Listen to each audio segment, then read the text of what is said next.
तर ते देहांत प्रायचित्ताचा कागद त्या महादेव भटानं असा पायानं तुडवला. किती राग आला असता हो आपल्याला. अरे आपल्या सख्या भावानं बाण कोरला आपला उसाचा कपाशीचा, तर आपण त्याला बोलत नाही. इथं त्या ब्राह्मण देवानं ते मातीमध्ये तुडवलं. तुमचे मायबाप संन्याशाची मुलं आहेत, तुम्ही पण तसंच मरा.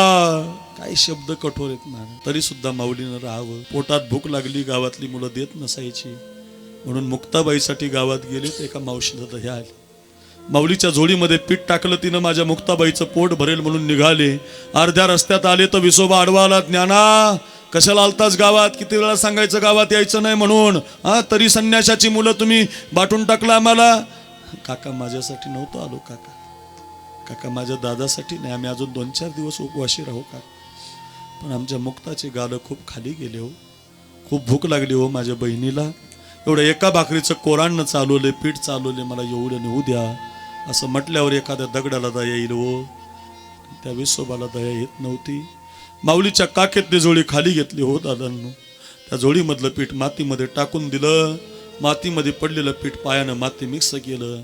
मी गेल्यावर जर उचललं तर अर्धी भाकरी होईल. एवढा त्रास कोणी सहन करू शकत नाही.